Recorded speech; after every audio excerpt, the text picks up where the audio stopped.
Why are they hiding all of these books of the Bible from us? All these missing books, where are they?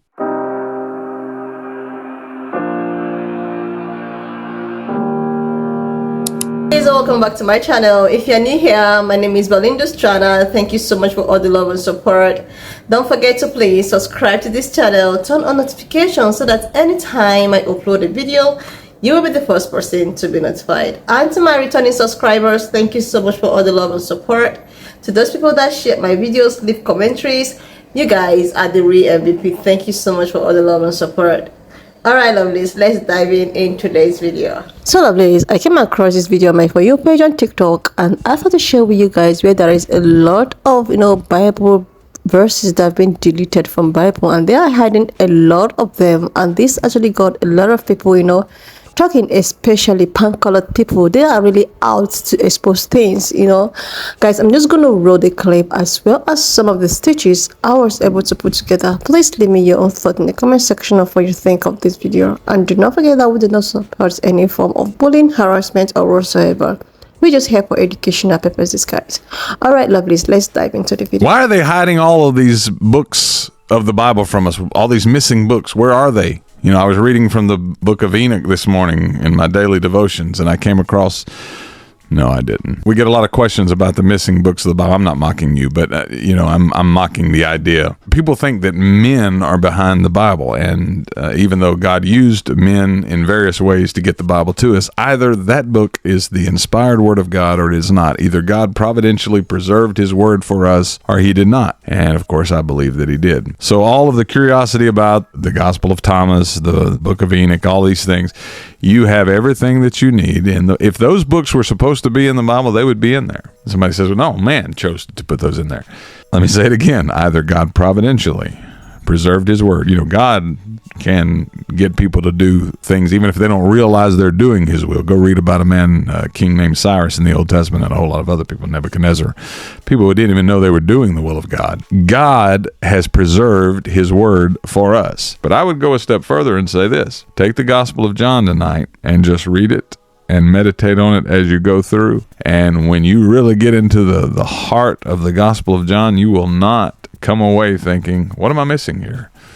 You won't care about what's in the book of Enoch or the Gospel of Thomas and all of these other things that the devil uses to occupy your mind. If you will get in the Gospels and focus on this man Jesus, focus on what we have in the Bible, you got more than you need in the 27 books of the Bible. If you study the book of John from now until next Christmas, not this coming one, but next Christmas, just study the book of John, then you will not master it. So focus on this man Jesus. The Bible was not given to save us. The Bible was given to tell us who can save us. The Bible is a means to an end. I believe every book that is supposed to be in there is in there. If God allowed men to make a mistake in putting the books together and leave one out, there's nothing in any of those books that you need to know to be saved. If you had the 16-chapter book of Mark and nothing else, you would know everything that you needed to know to be saved. Don't trust in the Bible. Don't trust in the books of the Bible. Trust in the person that the Bible teaches about, and that's Jesus. If you like, I just caught the Disney company deleting verses from the Christian Bible.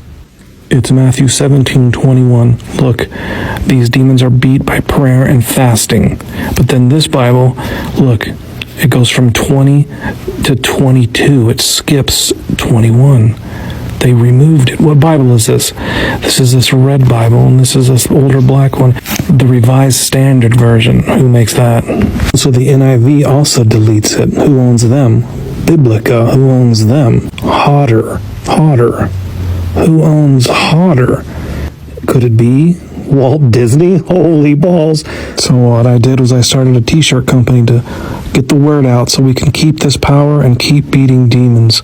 So pick up a shirt today, guys. Why does no one ever talk about how the stolen books of the Bible that are hidden hundreds of meters underground in the Vatican archives contained a detailed book of the Watchers and exactly what they came to humans and told them word for word? If you are unfamiliar with the Book of Giants, the Book of Enoch, the Book of the Watchers, the Book of Jubilees, the Apocrypha of Adam, and all these other apocryphal works, they are kept in the archives of the Vatican, which is who removed them from the Bible in the first place and considered them not canonized bibliography. But these books contain so much information. Like, I am reading the Book of Jubilees and the Book of Watchers, and it talks about how the fallen angels came to man and told them the secrets of the sun, solar eclipses, and even secrets of what each watcher was able to do.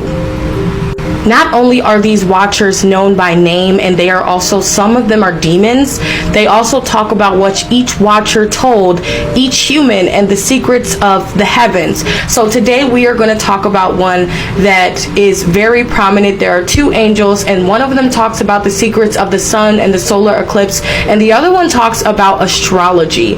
Yes, they say astrology was given to humans by fallen angels. We'll be talking about the 16th watcher out of the 200, and he was one of the 20 leaders, and his name is Shemaiso. Shemaiso was mentioned in the Book of Enoch, and he was known as the person for saying, God is my son. Not S-O-N, but S-U-N. And since his name is God is my son, which his name translates to, he was known to teach men the signs of sun, i.e. when people say, what is your sun sign? What is your Mars sign?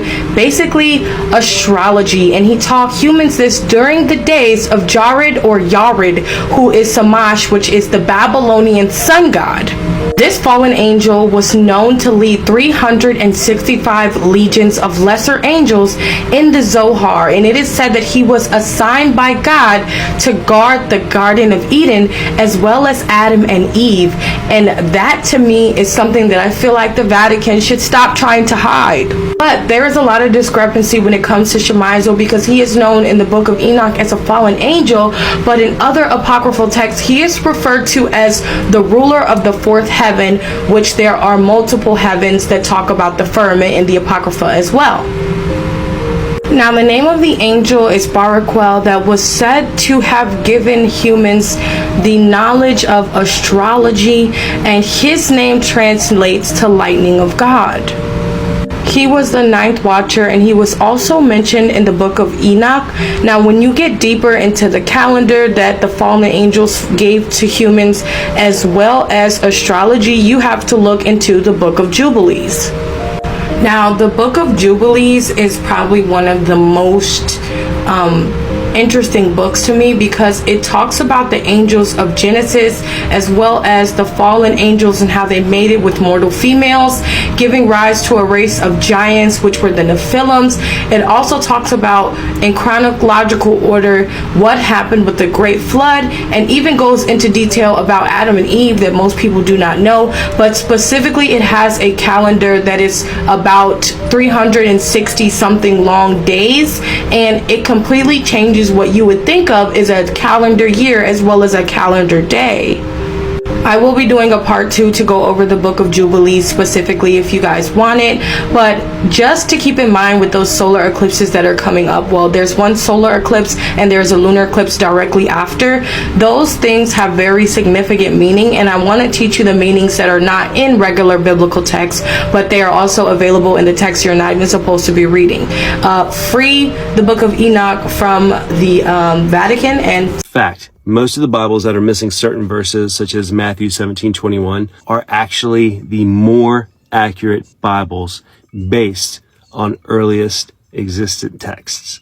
I get asked a ton about missing verses in some Bibles, specifically Matthew 17:21. And while I posted a video about this the other day, I'm going to go in a little more depth on it. So in Matthew 17, a man comes to Jesus asking for prayer for his son who is suffering from seizures and often falls in dangerous places, fire, water. It's just not good. The man goes to the disciples for help, but their prayers are ineffective. So Jesus gets a little miffed at the situation, calls out the force tormenting the boy, and the boy is fully healed. So the disciples are like, yo, what's up? Why couldn't we do that? And you got to remember, the disciples had been healing and casting out demons since Matthew 10. But here we are, Matthew 17. In this one, they couldn't. So they were obviously confused as to why not. Matthew 17:20 says, "You don't have enough faith," Jesus told them. "I tell you the truth, if you had faith even as small as a mustard seed, you could say to this mountain, 'Move from here to there,' and it would move. Nothing would be impossible." In some popular Bible translations, the King James, the New King James, the NASB, and a few others add in 17:21. However, this kind does not go out except by prayer and fasting. And as most of us Protestants are handed that NKJV at our baptisms, we think that verse has been there since the beginning. But every single shred of evidence points to Matthew 17:21 not being there from the beginning. Now, a few things happen when people that are raised with that verse being in the Bible sees that it's not in other Bibles. Most notably, cognitive dissonance sets in, and that righteous indignation flows strong. Why are they taking out that verse? Especially as that verse refers to the casting out of demons, right? I mean, it's a pretty big deal, especially as it refers to why a person casting out a demon might not be successful. Oh, I didn't fast enough. Oh, I didn't pray enough. What are they trying to hide from us? And I get that. For some folks, they wrap a lot of their personal dogma around Matthew 17:21, especially folks involved in deliverance ministries and stuff like that. And I admire people's passion. I get it. I'm not discounting you. I was once in that boat. When you're handed something and told to believe that every single line has been there from the beginning and is an absolute, it's jarring when you find out that it's actually an absolute fact. 0 of the earliest existent copies of Matthew, including Codex Sinaiticus and Codex Vaticanus, they don't have that verse. It's assumed that the scribes who later added it were attempting to bring this scene in Matthew 17 more in line with the book of Mark, specifically Mark 9:29. But there's no conspiracy there, really. This is what translators sometimes did when grouping these individual books together. So don't be upset. It happens. Another example is where Mark 16:9-19 was obviously added later to bring the ending of that gospel more in line with the other gospels. And that might have opened a can of worms for some of you, but go back and check your Bible's footnotes. You'll see that what happened after the crucifixion in Mark was added later. Almost every Bible will bracket this section or mention that in the footnotes. So better translations are now taking Matthew 17:21 out or putting it down in the footnotes. And some of these versions are the ASV, the CEV, the ESV, the CSB, the NCV, the NLT, the NIV, and the NRSV. But instead of changing all their verse numbers, they just delete the verse and number entirely, or they'll reference it elsewhere in the footnotes. And there's no conspiracy. The newer Bibles are giving a more accurate representation of the source text. And that's a good thing. And since this event is also referenced in Mark 9:29, it's still in the Bible. But another problem comes up when you read Mark 9:29. The "and fasting" part. That was added to that text later as well. The earliest copies of Mark don't have the "and fasting" part. Why?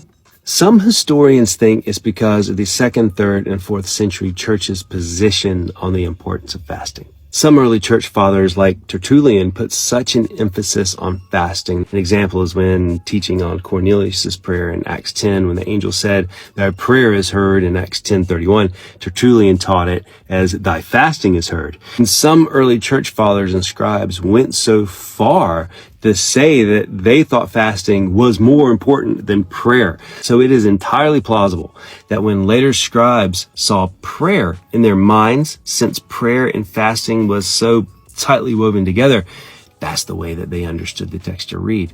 Like I said, not a conspiracy. It's how human translation works. And if you think about it, it was a way to help people understood why their prayers might not be as effective as they desired. Think about it. Go back and read the verse again, 17:20. "You don't have enough faith," Jesus told them. "I tell you the truth, if you had faith even as small as a mustard seed, you could say to this mountain, 'Move from here to there,' and it would move. Nothing would be impossible." Now, in every early copy of Matthew, that is where this conversation ends. But when you add in the later edition of 17:21, let's read it again. "You don't have enough faith. I tell you the truth, if you had faith even as small as a mustard seed, you could say to this mountain, 'Move from here to there,' and it would move. Nothing would be impossible." However, This kind does not go out except by prayer and fasting. Now think about that on a deeper level. It's quite a difference, isn't it? Lots of implications there, aren't there? Jesus is simply saying it's about faith, and the disciples didn't have enough. And Jesus is rightly miffed. By this point, they had seen Jesus perform insane miracles, feeding thousands of people from simple loaves and fish, mutes, lepers, paralytics, the blind all healed, the dead raised. They had seen some stuff and even did a lot of it themselves. But yet in this particular situation, they didn't have faith. But this later edition of Matthew 17:21 adds in that little qualifier. However, this kind does not come out except by prayer and fasting, which changes things up a bit, doesn't it? Now, something else I want to quickly address again is when a lot of people see stuff like this, they immediately jump to Revelation 22:19, which is a warning against removing words from this book of prophecy. And modern Christians believe this to be a warning against removing words from the Bible. But when Revelation 22:19 was written, the Bible did not exist. Revelation 22:19 is referring to that specific book of prophecy, the book of Revelation. We can't take a warning we read in Revelation to apply it to the rest of a collection of works which haven't been gathered together as a whole yet and wouldn't be gathered together for centuries later. Context is really important there. Look, lots of verses were added and removed from the Bible. Its books were debated for centuries. I mean, Revelation barely made the cut. The history of the Bible's construction is a lot wilder than we've been led to believe.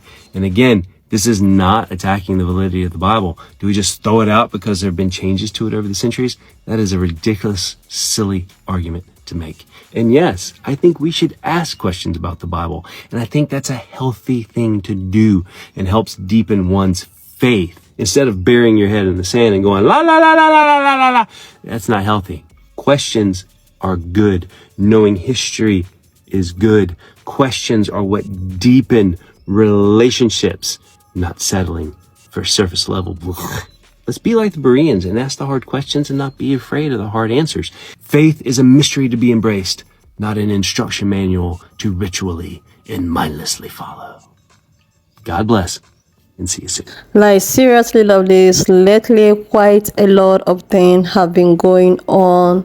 Like, so many things have been going on. So many findings, so many revolutions, so many truths have been out in the public. And this has actually made a lot of people to actually go back to the history, to actually go back to research and know the words, the word, and how it came to existence.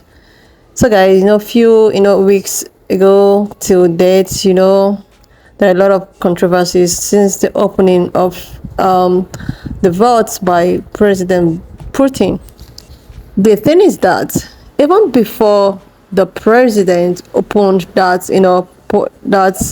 vote, even before then, a lot of black people knew.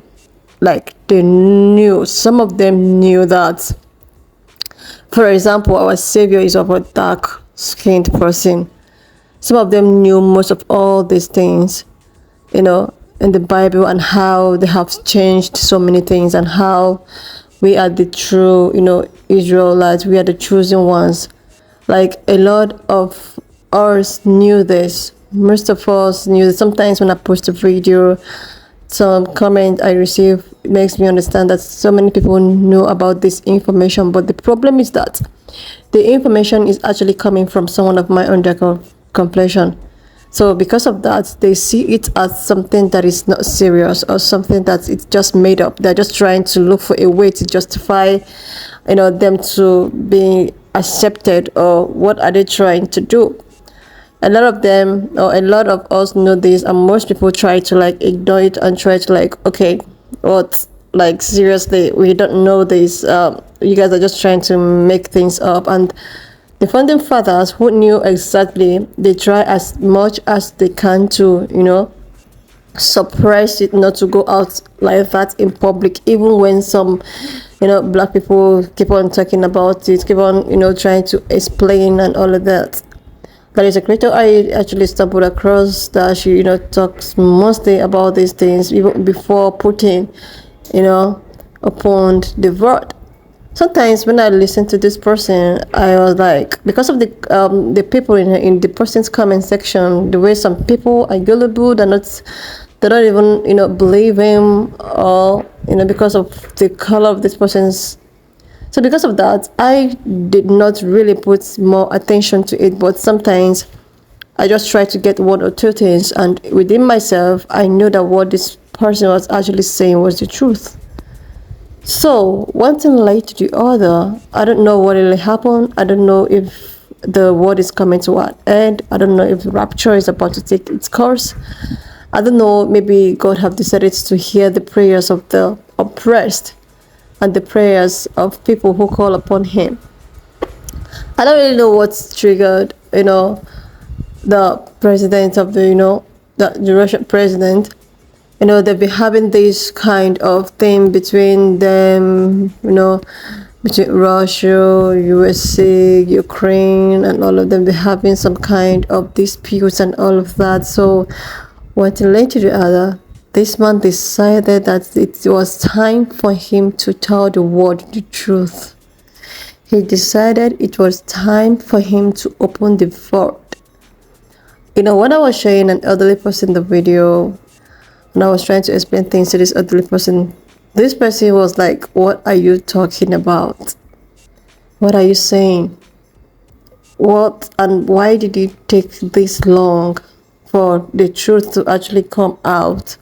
Even if there was something like this, that all his life, it's actually an elderly person that he has lived to believe that these people are the supreme, the God that we see, they make us, and all of that.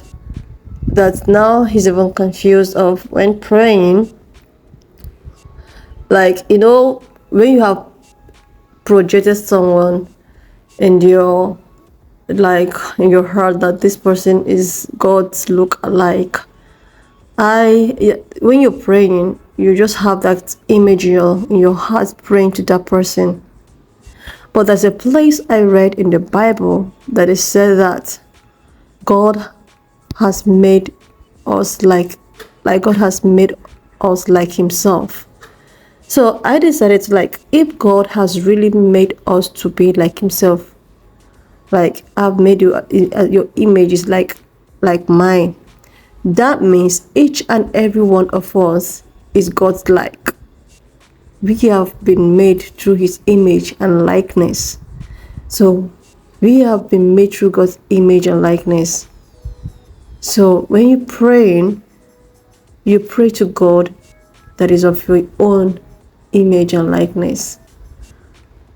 That's why when you pray, you have to pray in truth and in spirit, so that he will be able to descend on you, to take over your body and actually answer you. So I read that thing in the Bible, and I was just trying to educate myself of all these controversies, because the brainwashing is just too ridiculous. So when this person was talking, he don't remind me of that verse that God have created us in our own image and likeness. That him himself, even before Putin announced this, that himself, he just believed that God is just like our image and likeness. It's not like what they often portray to us. But now that the truth has been revealed, now he's trying to get it of why he never actually portrayed or tried to look upon what have been there for us to portray as if it's how he looks exactly. Now, because of all of these controversies, the truth that is coming up and all of that, a lot of people have decided to go into more research. A lot of people are beginning to open their eyes, and not only even people of my own complexion. Pan-colored people are also trying to find more of these things. I have seen a lot of them on my For You page trying to debunk, oh my God, What are you guys saying? Even the Pope have not spoken about this. Even the Pope have nothing to say about this. So you guys are just gonna shush up. And I begin to ask myself, even without the Pope talking about it, what happens to the vote that was open? So all of those things that we are seeing in the word are like, is it that some people actually ready to go and repent it or what? If you watch closely, even the Bibles, everything there was just olden days, and the what they used to write it, not even English language. So it's just something that somebody can make up of it. So when I see stuff like that, I just try to because these people, they just want to remain very relevant without knowing that everyone is relevant. No one is more relevant than each other. This Nephilim thing, this giant of a thing, I have seen a story about that. And do you guys actually know that is where these people existed? That is their history, because I have been trying to find out their history. And I think I'm getting close to what I think I want to know. Now, because of all these controversies that is, going on, a lot of people are beginning to dig to find more things. And now, it's been found that there are so many chapters in the Bible that has been removed, even by destiny, because they felt that the Bible was supposed to, defeat, the bad guys, and they remove it. Why did they remove it? Why did they not talk about or remove the other giants of the thing and the Nephilims and all of that? These are the questions that have been going through my mind that I keep asking, and a lot of people are asking the questions. Why they remove it? Why would they do that? So we are actually even finding out now, upon all these years, we're actually finding out now that there are so many verses in the Bible that has been removed. That means we've been all blinded. This is the reason why they actually do not want to teach history, because they know that when they start teaching histories, especially in schools, a lot of people will want to dig more. People will want to find out more. I believe this is why these things have been hidden for so long, or this is why history has been stripped out, because the little one we know is just because of the little one our parents, grandparents, ancestors have told us. But they don't want people to find out so many things. Like, this world is just full of mystery. Seriously, lovelies, this world is full of mystery. There are so many things beneath. They don't want people to find out so many things, so they begin to remove some certain things from the Bible. The King James Version is different from another kind of version. Things are just not the same, or not the way it is. There are so many verses in the Bible that have been removed purposely. I also want to emphasize on that destiny removal of Bible, and which I don't know why would they do that. Then I begin to think about, okay, I think there should be an answer to it. That was when I stumbled, or I came across this other last, pan-colored man that explained that it has to do with maybe error, or it was removed, but it was later on added to one place or the other, which this story is not even adding up to me. That is why I decided to bring it up here, so that we all can delegate, learn, and educate each other, because there are so many things that is being reviewed these days. And there is something I really picked from what he's saying. He was talking about how you shouldn't rely on Bible, but you should rely on somebody, on the person that they are actually talking about, who is the Lord Jesus Christ. Who is the Lord Jesus Christ? Because when the Bible's been tampered and all of that, you just have to talk about, you just have to believe with the person that they are talking about. And within me, I still know that the Bible is true, is still believable. I still believe in the Bible. But I also want to know the reason why they have to remove some of all these Bibles, the reason why nobody's like, why is it all hidden till this day? Why are they like this? Like, seriously. Lovelies. These things that have been happening have really made me to, have a very deep thought. That's even I have questioned so many things within me and try to find answers, because the more I want to know, the more other things which I don't even research for comes out in surface, because a lot of things have been hidden. There are so many things that have been hidden under the sun, which by the grace of God people are now digging.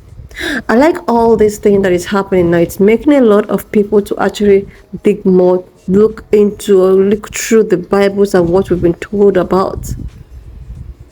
Enough of these people lying to us. We can actually find things ourselves. Because actually I saw a video of someone like, okay, we don't want anything again, we don't want you to tell us anything, we want to find things ourselves. Seriously, it's a high time everyone find things yourselves. The one you can share it so that this person can also know and share the one. It's just exchanging of knowledge and all of that. So that was why I decided to bring this here, so that we can also delegate on it. So guys, why not just also leave me your own thoughts in the comment section of what you think of this video. And please do not forget that this channel, we do not support any form of bullying, any harassment, name callings and all of that. We're just here for educational purposes. We are here for informative purposes. We're here to learn what we were supposed to be. We are supposed to learn but was denied to do. So please share this video, subscribe to this channel if you're yet to do that, and I will see you lovelies when I upload the next one. And if you have watched up to this extent, thank you so much for all the love and support. Don't forget to please leave me your own thoughts in the comment section of what you think of this video. And do not forget that this channel will do not support any form of bullying, harassment or whatsoever. We are just here for educational purposes. So please do share this video, subscribe to this channel if you're yet to do that, and I will see you lovelies when I upload the next one.